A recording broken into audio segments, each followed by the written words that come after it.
એ વાત સાચી છે કે ગુજરાતમાં ભૂતકાળમાં બધા મુખ્યમંત્રીઓ ડાંગ જેટલી વખત ગયા હશે એના કરતા વધારે વખત હું ગયો છું.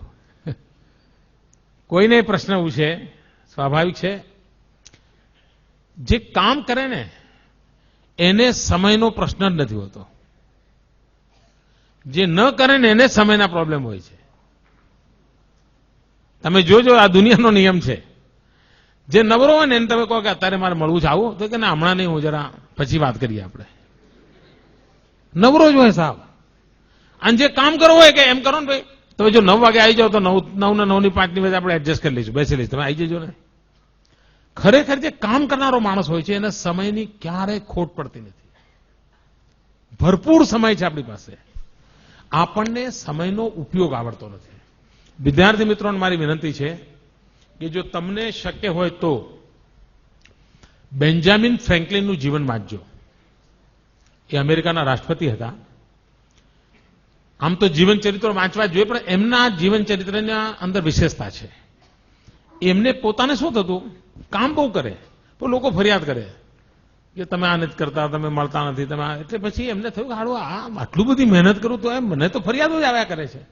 એટલે એમણે અભ્યાસ ચાલુ કર્યો પોતાનો અને એક ડાયરી બનાવી અને એમાં એમણે લખ્યું, ભાઈ કરવા જેવા કામો કેટલા કર્યા, ન કરવા જેવા કામો કેટલા કર્યા, ન કરું તો ચાલે એવા કામ કેટલા કર્યા, કરીએ તો એ ઠીક ને ના કરીએ તો ઠીક એવા કામ કેટલા કર્યા. અને પછી ટીકમાર્ક કરવા માંડ્યા. સોમવારે જેટલા કામ કર્યા બધું ટીકમાર્ક કરે. અઠવાડિયા પછી એમણે જોયું કે કરવા જેવા કામ ઓછામાં ઓછા કર્યા હતા અને ન કરું તો ચાલે એવા બધા જ કર્યા હતા. કારણ આપણને જ ખબર નથી હોતી કે હું આ ન કરું તો ચાલે ભાઈ પછી કરી જવાય તો ને, પણ આપણે નક્કી નથી કરતા, પ્રાયોરિટી નક્કી નથી કરતા. અને આ જો સહેજ આપણે ટેવ પાડી દઈએ કે કરવા જેવા કામોમાં કોઈ કોમ્પ્રોમાઇઝ નહીં, તો તમે જોજો તમારા બધો સમય ઉપજાઉ થઈ જશે, એમાંથી કંઈ ને કંઈ આઉટપુટ મળ્યા કરશે. બીજું, કેટલાક લોકો એમ કહે છે ખૂબ કામ કર્યું એટલે થાક લાગ્યો. આ ખોટી વાત છે. ખૂબ કામ કરો એટલે થાક જ ના લાગે, ખૂબ કામ કરો એટલે સંતોષ થાય. તમને સાહેબે હોમવર્ક આપ્યું હોય, વધારે આપ્યું હોય, પણ જો પૂરું કરો એટલે કેવું હાશ એવું થાય છે કે નહીં? આ સત્ય છે.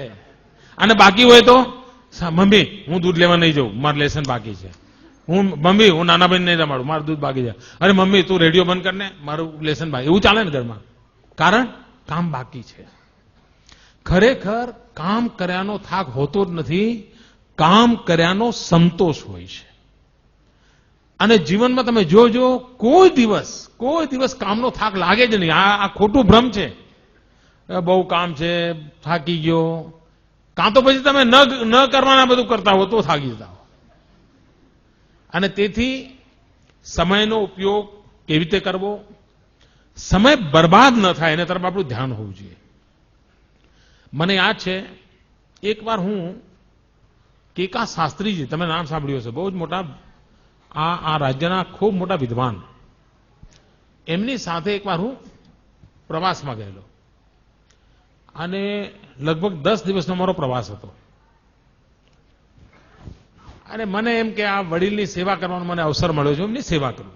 એ વખતે એમની ઉંમર લગભગ 85-90 ની આસપાસ તો હશે. એ ગુજરી ગયા હતા, એમની ઉંમર 102 વર્ષ હતી અને આપણે એમની શતાબ્દી ઉજવી હતી.